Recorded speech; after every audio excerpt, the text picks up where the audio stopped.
starte jetzt hier mit einer neuen Serie. Das ist eine T3 Feuerwehr, Baujahr 85, die ist mir so zugelaufen. Und die möchte ich gerne auf die Straße bringen. Ja, ansonsten, was gibt es zu tun? Rostschäden beseitigen. Die Auspuffanlage muss noch komplett überholt werden. Dann muss das Ganze natürlich optisch auch haarfähig gemacht werden. Und es gibt ein paar Verschleißteile im Innenraum und auch außen, die es auszutauschen gilt. Ja, und dann habe ich da eine zusätzliche Frischluftversorgung. Finde ich gar nicht so schlecht. Also das sind hier eigentlich die massivsten Schäden, die ich habe.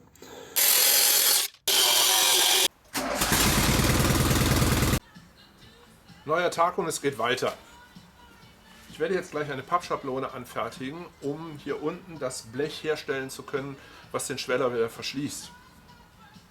Außerdem werde ich Bleche anfertigen, um die Träger hier wieder zu ersetzen bzw. zu vervollständigen. Eine Pappschablone nehme ich deshalb, weil es sehr viel einfacher ist, die zurechtzuschneiden, später auf das Blech zu legen und die Maße da abzunehmen. Dann kann ich das ausschneiden, entsprechend biegen und hier einpassen.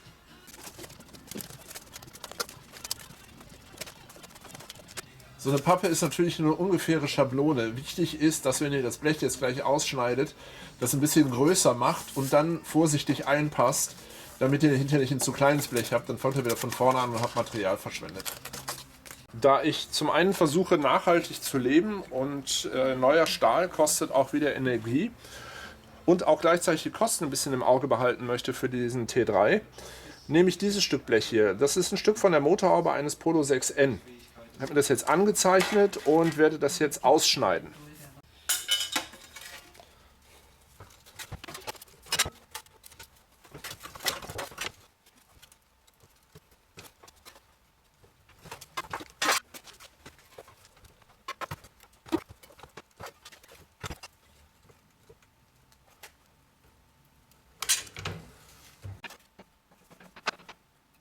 So, ich habe die Biegekante jetzt angerissen.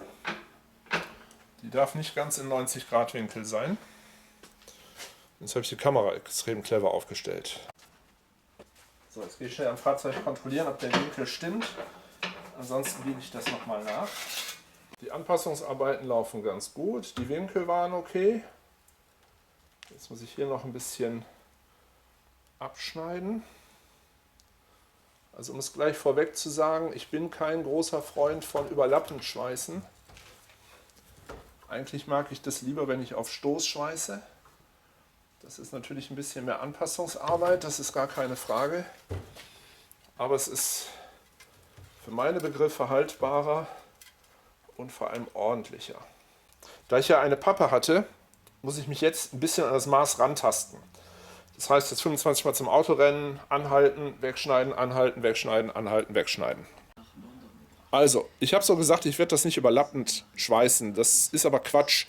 Hier bei dem Blech ist das so eine Mischung. Dieses Blech muss ich dann nochmal anpassen, wenn ich den Längsträger eingeschweißt habe. Hier, diese Lasche wird überlappend geschweißt.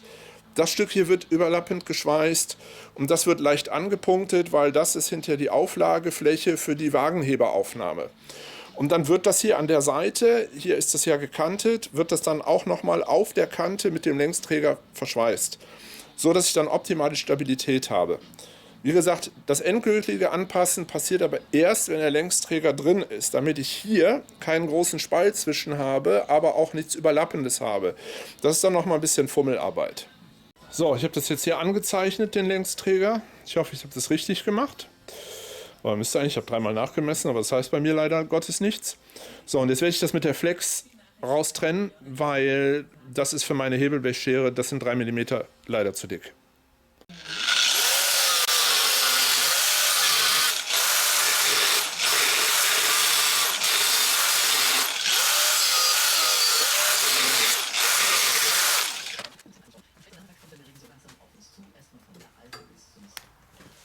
Auch wenn ich die Flex jetzt nicht optimal gehalten habe, tut euch selber einen Gefallen.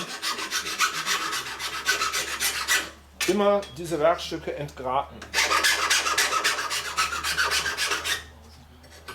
Das gibt ganz üble Schnittverletzungen.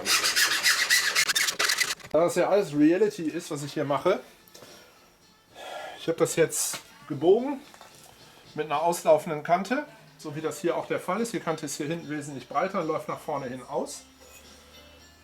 Ja. Und ich habe das jetzt noch nicht dran gehalten außerhalb der Kamera. Mal gucken, ob ich das richtig gemacht habe. Aber das sieht schon sehr, sehr gut aus.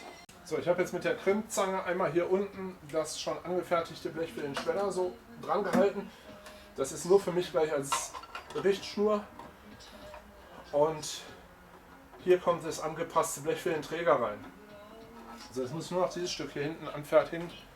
Ja, das mache ich dann jetzt mal.